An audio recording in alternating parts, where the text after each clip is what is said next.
Welcome back, dear student. I hope all are well. चलिए आज हम लोग ह्यूमन रिप्रोडक्शन का पार्ट 2 लेकर आए हैं। बिना विलंब किए हुए स्टार्ट करते हैं। देखिए ह्यूमन रिप्रोडक्शन सबसे जो पहला टर्म लिखे हैं सेक्स डिटर्मिनेशन यानी लिंग निर्धारण। सेक्स डिटर्मिनेशन का हिंदी लिंग निर्धारण। देखिए लिंग निर्धारण कब होगा? तो जब बच्चा माँ के गर्भ में होता है। बच्चा कहाँ होता है? माँ के गर्भ में। बच्चा माँ के गर्भ में जब तक रहता है उस पीरियड को गेस्टेशन पीरियड कहते हैं। क्या कहते हैं बाबू लोग? जब बच्चा माँ के गर्भ में रहता है इस बात को गेस्टेशन पीरियड कहते हैं। हिंदी में क्या कहते हैं? गर्भधारण अवधि।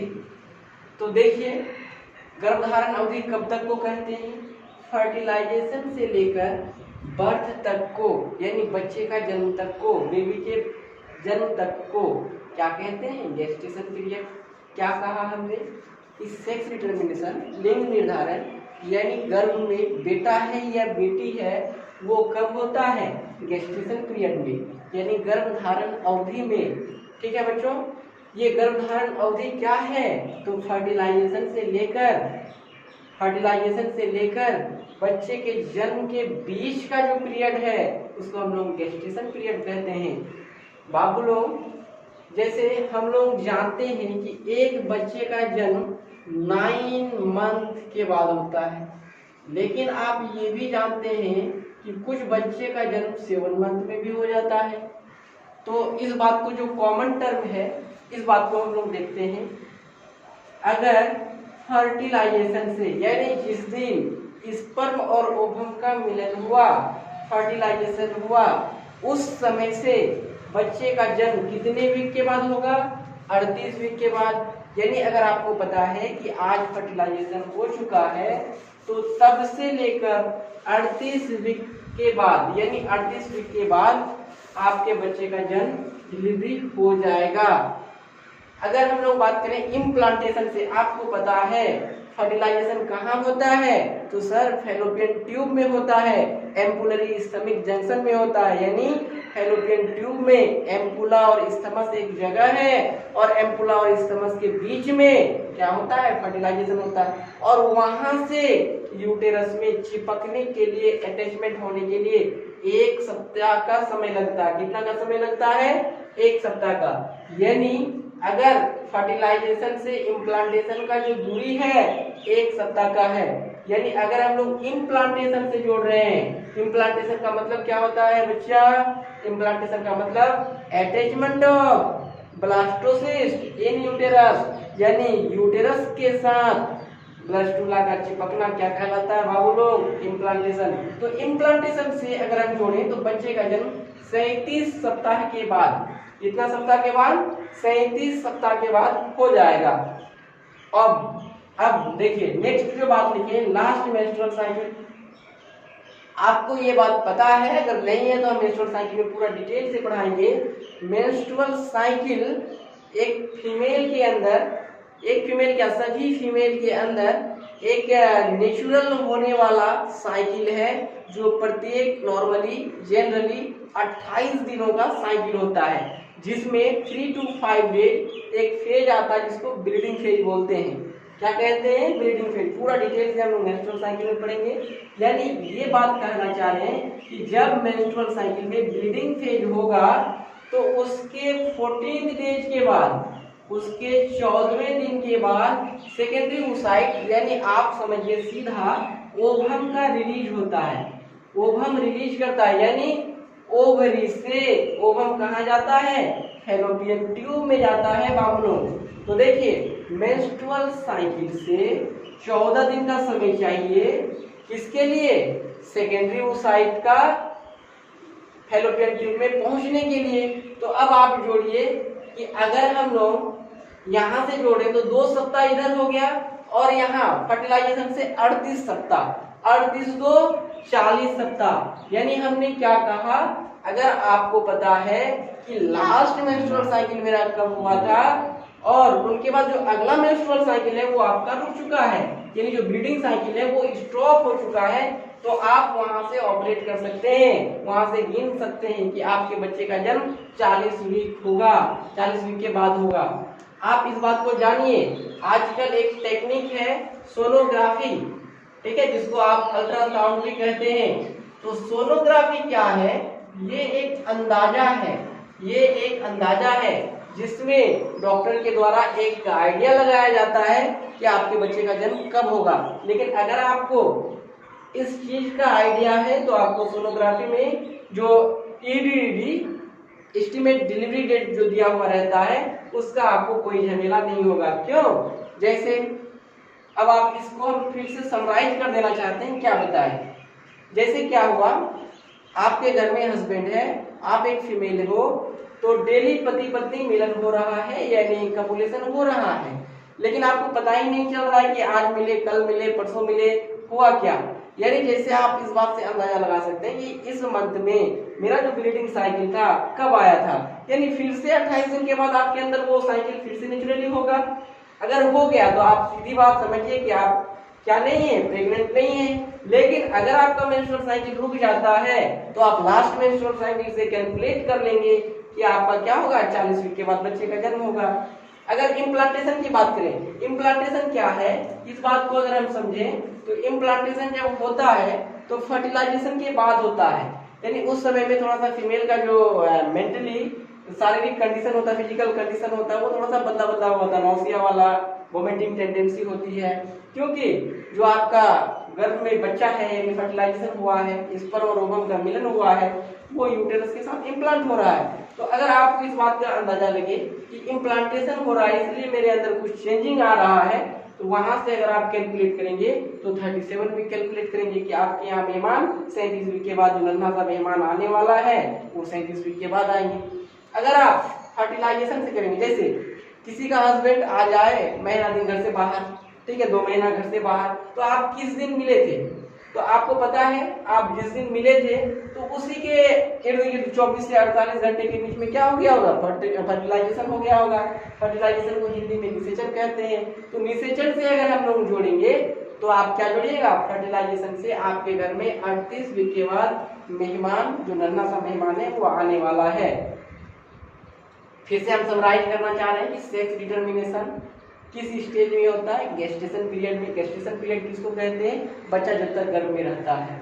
गेस्टेशन पीरियड फर्टिलाइजेशन से लेकर बर्थ के बीच का स्टेज को गेस्टेशन पीरियड कहते हैं। अगर आप फर्टिलाइजेशन से जोड़ रहे हैं कि जो आपके यहाँ नन्हा मेहमान आने वाला है तो वो 38 सप्ताह के बाद, अगर इम्प्लांटेशन से जोड़ेंगे तो 37 सप्ताह के बाद, और अगर लास्ट मेंस्ट्रुअल साइकिल से जोड़ेंगे तो 40 सप्ताह के बाद आपके घर में क्या होगा, जो नन्हा मेहमान है वो आने वाला होगा। नेक्स्ट आइए आपको ये बात बताएं कि जब एक मेल का जन्म होगा तो उसके पास 44 क्रोमोसोम होता है और 2 क्रोमोसोम सेक्स क्रोमोसोम होता है, जिनको हम लोग XY के रूप में लिखे हैं, मेल दिखा रहे हैं, ठीक है, इसी को सेक्स क्रोमोसोम भी कहते हैं।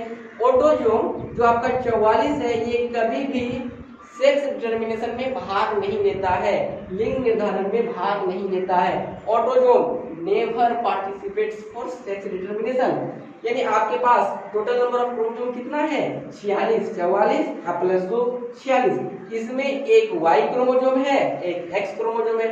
तो हमने जो नेक्स्ट लाइन लिखा है, फर्स्ट 8 वीक मतलब प्रथम 8 सप्ताह, वी कैन नॉट से हम लोग नहीं कह सकते हैं कि जो आपके घर में बच्चा पल रहा है फीटस या मेल है या फीमेल है।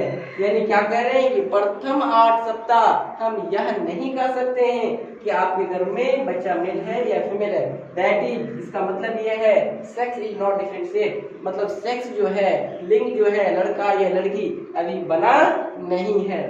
इस लाइन का मतलब अगर आप हिंदी में लिखना चाहते हैं तो आप लिख लेंगे प्रथम 8 सप्ताह तक हम लोग नहीं कह सकते हैं कि गर्भ में पल रहे बच्चा मेल है या फीमेल है। इसका मतलब यह है कि प्रथम 8 सप्ताह तक प्रथम 8 सप्ताह तक लिंग निर्धारण नहीं होता है।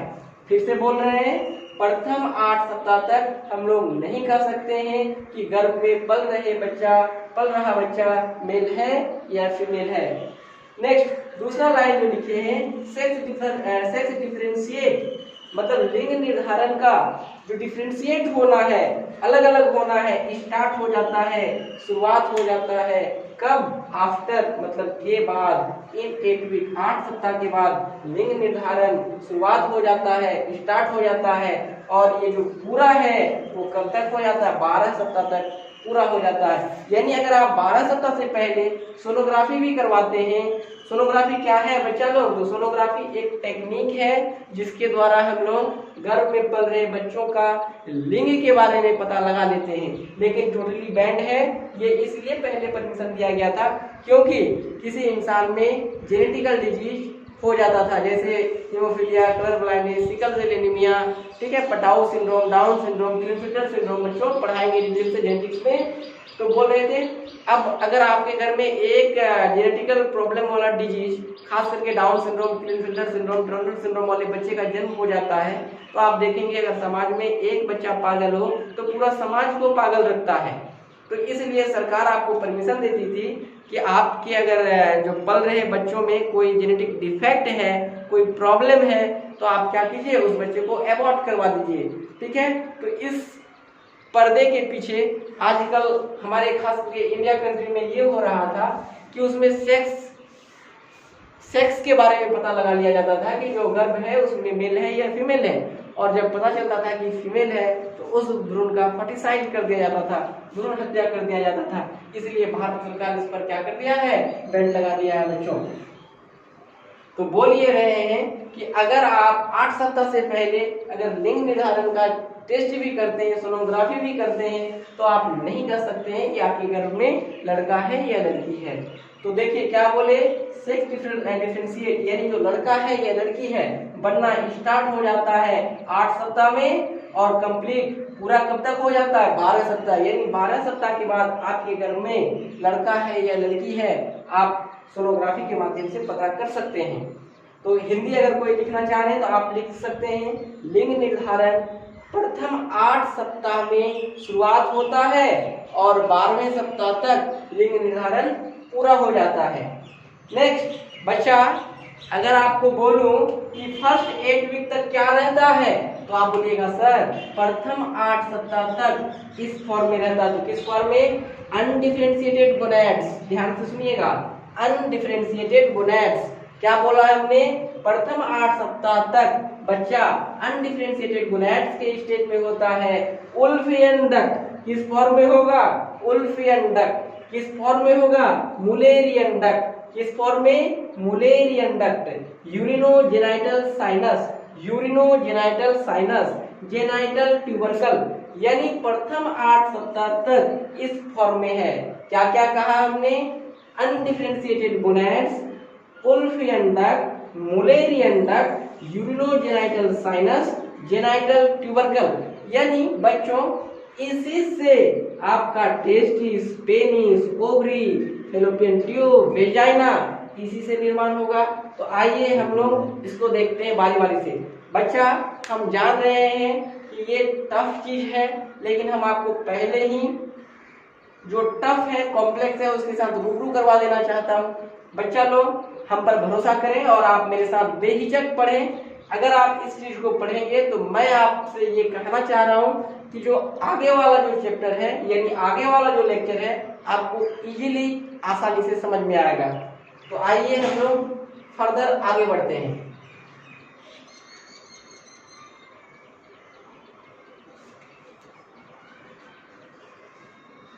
क्या कहा हमने कि फर्स्ट 8 वीक, प्रथम जो 8 सप्ताह है वो क्या क्या है?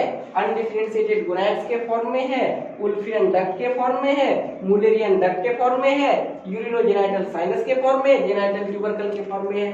तो अगर हम बात करें एक मेल के बारे में, बच्चा सब एक मेल के बारे में, तो जो मेल होता है इसके पास 46 क्रोमोसोम होगा। जो 44 है वो क्या है? ऑटोजोम है। और जो 2 क्रोमोसोम है X+Y, ये कैसा है? Sex chromosome. ये क्या, इसको क्या बोलते हैं? ऑटोजोम। ये never participates for sex differentiation, यानी सेक्स डिटर्मिनेशन। ऑटोजोम, यानी ऑटोजोम केवल और केवल किसमें भाग लेगा, केवल और केवल बॉडी के ग्रोथ और डेवलपमेंट में भाग लेगा, मेटाबॉलिज्म में भाग लेगा। बच्चा देखो, ये जो वाई क्रोमोजोम है, इस वाई क्रोमोजोम में एक जीन मौजूद होता है और उस जीन को बोलते हैं SRY जीन। क्या बोलते हैं बच्चा लोग, SRY जीन। देखो बाबू लोग, ये जीन कोई भूत शैतान वाला जीन नहीं है, जीन उसको बोलते हैं डीएनए का उतना सा टुकड़ा जो एक कंप्लीट प्रोटीन का फॉर्मेशन कर दे, उसको क्या कहते हैं, जीन कहते हैं। तो क्या कह रहे हैं कि XY क्रोमोसोम मेल के पास होता है, Y के पास एक जीन होता है जिसको SRY जीन कहते हैं। बच्चा लोग ये भी आपको पता है कि SRY जीन कैसा है, स्मॉल जीन है, सबसे छोटा जीन है। कैसा जीन है, स्मॉल जीन है, छोटा जीन है। इसमें मात्र 14 बेस पेयर होते हैं, 14 बेस पेयर। पूरा डिटेल में पढ़ाएंगे, थोड़ा सा सब्र कीजिए। SRY जीन, अच्छा बताना ये चाह रहे हैं कि SRY जीन के पास एक फैक्टर होता है, उस फैक्टर को TDF कहते हैं। क्या कहते हैं बच्चा लोग, full form testis determining factor, testis determining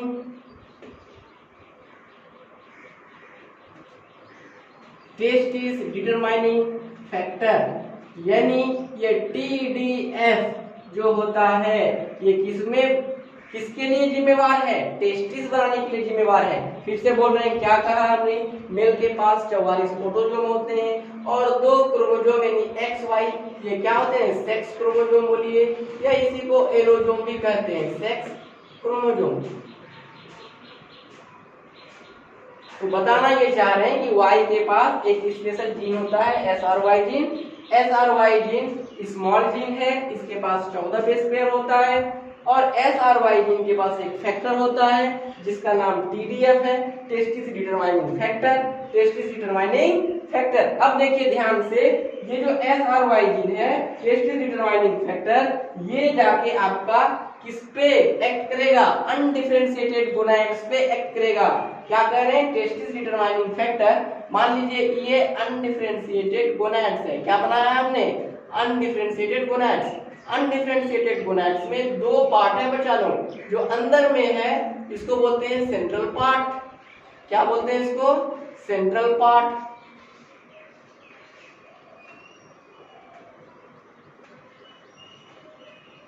और जो बाहर है इसको क्या बोलते हैं, पेरिफेरल पार्ट। क्या बोलते हैं, पेरिफेरल पार्ट। तो बोलना ये चाह रहे हैं, यहां से जो TDF है, टेस्टिस डिटरमाइनिंग फैक्टर, ये जाके सेंट्रल सेल पे एक्ट करेगा। किस पे एक्ट करेगा, सेंट्रल सेल पे एक्ट करेगा। TDF मिटा रहे हैं इनको,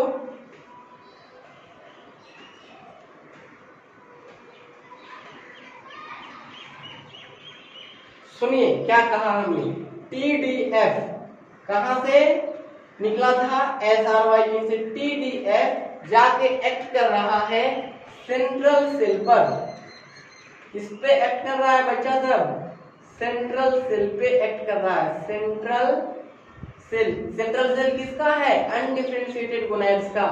सेंट्रल सेल पे एक्ट करने के कारण ये कन्वर्ट हो जाता है बच्चा लोग, किसमें कन्वर्ट हो जाता है, तो सर टेस्टिस में कन्वर्ट हो जाता है।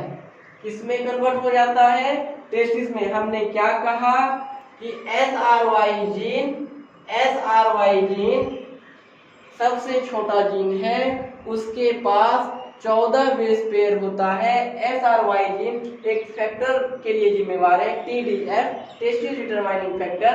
टेस्टिस डिटरमाइनिंग फैक्टर जाके वर्क करता है सेंट्रल सेल पे। कहां पे एक्ट करता है, सेंट्रल सेल पे, और सेंट्रल सेल कन्वर्ट हो जाता है टेस्टिस में। अब बच्चा जो आगे बता रहे हैं ध्यान दो, टेस्टिस के पास 2 प्रकार के सेल होते हैं। टेस्टिस के पास 2 प्रकार के सेल होते हैं, एक को बोलते हैं टेस्टिस के पास कितने तरह के सेल होते हैं, 2 प्रकार के सेल होते हैं। एक को बोलते हैं लेडिंग सेल। क्या बोलते हैं बच्चा लोग, लीडिंग सेल और एक को बोलते हैं सर्टोली सेल। क्या बोलते हैं बच्चा लोग? Sertoli cell. ठीक है, टेस्टिस के पास दो तरह के सेल होते हैं, एक को कह रहे हैं लीडिंग सेल, दूसरे को कह रहे हैं सर्टोली सेल। और जो आपका लीडिंग सेल है बच्चा, ऊपर की ओर मारते ऊपर की ओर जा रहे हैं। लीडिंग सेल जो है ये एक हार्मोन बनाता है जिसका नाम है एंड्रोजन। क्या नाम है बच्चा लोग? लीडिंग सेल एक हार्मोन बनाता है जिसको एंड्रोजन कहते हैं। एंड्रोजन बच्चा लोग ग्रुप ऑफ हार्मोन है। ठीक है, एंड्रोजन में जो मुख्य हार्मोन है, मेन हार्मोन है, उसको हम लोग टेस्टोस्टेरोन कहते हैं। टेस्टोस्टेरोन कहते हैं। टेस्टोस्टेरोन कहते हैं। क्या कहते हैं? टेस्टोस्टेरोन। और जो सर्टोली सेल है ये भी एक फैक्टर निकालता है जिसको AMF कहते हैं। क्या कहते हैं बच्चा लोग? AMF। AMF का फुल फॉर्म होता है anti Mullerian factor. Anti Mullerian factor. बाबू लोग ध्यान दो, घबराना नहीं, एकदम आगे चल के चैप्टर इजी हो जाएगा। आपको लग रहा होगा हम क्या क्या पढ़ा रहे हैं, लेकिन आपके भलाई के लिए पढ़ा रहे हैं। क्या कह रहे हैं? टेस्टिस तो बन चुका है। टेस्टिस के पास दो तरह का सेल है, एक को बोले लीडिंग सेल। लीडिंग सेल एक हार्मोन बनाने के लिए जिम्मेवार है, एंड्रोजन। और एंड्रोजन में जो मेन हार्मोन है उसका नाम क्या है? टेस्टोस्टेरोन। और सर्टोली सेल एक AMF फैक्टर बनाता है, इसका फुल फॉर्म क्या? Anti Mullerian factor. अब देखिए इसका क्या फंक्शन है। जो टेस्टोस्टेरोन है वो जाके काम करेगा, जो टेस्टोस्टेरोन है वो जाके काम करेगा किसमें? वुल्फियन डक्ट में। तो हम नीचे लिख रहे हैं बच्चा लोग टेस्टोस्टेरोन। टेस्टोस्टेरोन या फिर हम लोग क्या कह सकते हैं? एंड्रोजन। एंड्रोजन में ज्यादा क्या है? टेस्टोस्टेरोन का परसेंटेज है। तो जो आपका टेस्टोस्टेरोन है ये जाके वर्क करेगा किसमें बच्चा? वुल्फियन डक्ट में। इसमें वुल्फियन डक्ट। घबराना नहीं है, ये सब डिटेल से हम लोग पढ़ने वाले हैं, आपके सिलेबस में है बच्चा लोग। जब ये वुल्फियन डक्ट पे एक्ट करेगा तो ये बन जाएगा वास डिफरेंस और एपिडिडाइमिस। क्या बन जाएगा बच्चा लोग? Vas deferens.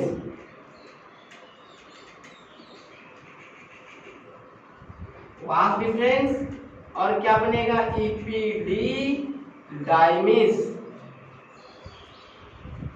क्या कहे बच्चा? टेस्टोस्टेरोन जाके एक्ट करेगा वुल्फियन डक्ट पे और वुल्फियन डक्ट कन्वर्ट हो जाता है, बदल जाता है किसमें? वास डिफरेंस में और एपिडिडाइमिस में। अगर आप क्लास 10 में पढ़े होंगे तो आपको कुछ याद आ रहा होगा कि वास डिफरेंस जो है मेन रिप्रोडक्टिव पार्ट है, ठीक है, और एपिडिडाइमिस भी क्या है? मेन रिप्रोडक्टिव का एक पार्ट है। पूरा डिटेल से हम लोग देखने वाले हैं बच्चा लोग। इधर को हम मिटा रहे हैं। आपको पता है टेस्टिस क्या निकाला था? एंड्रोजन। एंड्रोजन में मेन हार्मोन कौन था? टेस्टोस्टेरोन। तो टेस्टोस्टेरोन वुल्फियन डक्ट पे एक्ट किया और ये क्या बन गया? वास डिफरेंस और एपिडिडाइमिस बन गया। क्या बन गया? एपिडिडाइमिस बन गया। आपको पता है आपके पास मुलेरियन डक्ट भी, एंटी मुलेरियन फैक्टर भी बना है, ध्यान दीजिएगा। टेस्टोस्टेरोन, वास डिफरेंस और एपिडाइमिस का मतलब बना दिया। टेस्टोस्टेरोन क्या बनाया? वास डिफरेंस और एपिडाइमिस। किस पे एक्ट करके? वुल्फियन डक्ट पे। किस पे एक्ट करके? वुल्फियन डक्ट पे एक्ट करके। अब जो आपका AMF है वो मुलेरियन डक्ट पे एक्ट करेगा। देखिए आपके पास AMF है, AMF ध्यान दीजिएगा, यहाँ लिख रहे हैं AMF एंटी मुलेरियन फैक्टर। ये किस पे एक्ट करेगा? मुलेरियन डक्ट पे एक्ट करेगा। यहाँ देखिए मुलेरियन डक्ट पे, इस पे एक्ट कर रहा है, मुलेरियन डक्ट पे एक्ट करेगा।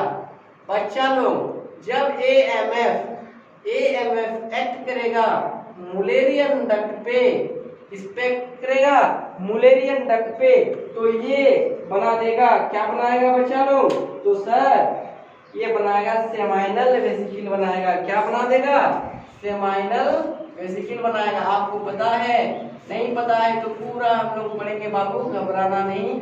सेमाइनल वेसिकल क्या है देखेंगे। यानी हम क्या कहे, एएमएफ एक्ट करेगा, एएमएफ एक्ट करेगा, वर्क करेगा मुलेरियन डक्ट पे, और मुलेरियन डक्ट कन्वर्ट हो जाएगा, किसमें कन्वर्ट हो जाएगा, सेमाइनल वेसिकल पे, सेमाइनल वेसिकल बन जाएगा। क्या बन जाएगा, एएमएफ सेमाइनल वेसिकल बन जाएगा।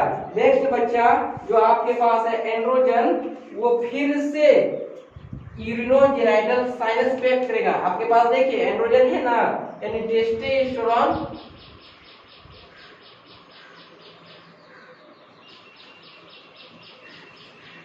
टेस्टोस्टेरोन एक्ट करेगा, किसमें करेगा बाबू लोग, यूरिनोजेनाइटल साइनस पर। किसमें एक्ट करेगा, यूरिनोजेनाइटल साइनस, यूरिनोजेनाइटल साइनस। क्या कहें हम कि टेस्टोस्टेरोन यानी एंड्रोजन एक्ट करेगा इस पे, यूरिनोजेनाइटल साइनस पे, और ये जो यूरिनोजेनाइटल साइनस है ये क्या बना देगा, प्रोस्टेट ग्लैंड बना देगा बच्चा लोग। क्या बना देगा, हम जिस स्टाइल से लिखते हैं आप सीरियली से लिखेंगे, लेकिन हम जिस क्रम में जा रहे हैं उसी क्रम में जाइएगा। प्रोस्टेट ग्लैंड बनाएगा, क्या बनाएगा, और आपको पता है प्रोस्टेट ग्लैंड में क्या है, मेल रिप्रोडक्टिव पार्ट है। यानी यूरिनोजेनाइटल साइनस ये कन्वर्ट हो गया, बदल गया, किसमें बदल गया, ठीक है, प्रोस्टेट ग्लैंड पे। नेक्स्ट जो आपका एक ग्लैंड बच गया, इसमें भी कौन एक्ट करेगा, हम ऊपर लिख रहे हैं टेस्टोस्टेरोन एक्ट करेगा। कौन करेगा, टेस्टोस्टेरोन एक्ट करेगा। बाबू लोग ध्यान से सुनो, टेस्टोस्टेरोन, सो मत जाना, टेस्टोस्टेरोन एक्ट कर रहा है, किसमें एक्ट कर रहा है, जेनाइटल ट्यूबरकल पे, ठीक है। कहाँ एक्ट करेगा, जेनाइटल ट्यूबरकल पे एक्ट करेगा। जब जेनाइटल ट्यूबरकल पे एक्ट करेगा बच्चा लोग, तो ये कन्वर्ट हो जाएगा, ये बन जाएगा, फॉर्म हो जाएगा, कन्वर्ट किसमें, पेनिस में, इसमें कन्वर्ट हो जाएगा। बच्चा लोग सबको पता है पेनिस हिंदी में क्या कहते हैं, शिश्न। अब तक जो हम पढ़े इसको समराइज करना चाहते हैं कि प्रथम 8 सप्ताह तक, ठीक है, जो गर्भ में बच्चा पल रहा है वो अनडिफरेंशिएटेड गोनैड्स के फॉर्म में होगा, Wolffian duct, Mullerian duct, urinogenital sinus, genital tubercle. यानी क्या कहे हम, फर्स्ट 8 सप्ताह तक इस फॉर्म में है, ठीक है, जिसको आप गोश्त का लोथरा कुछ भी बोल रहे हैं। यानी फर्स्ट 8 वीक में आपके पास undifferentiated gonads, Wolffian duct, Mullerian duct, urinogenital sinus, genital tubercle. जब तक इस स्टेज में है आप नहीं कह सकते हैं कि जो आपका गर्भ में बच्चा है वो बेटा है या बेटी है।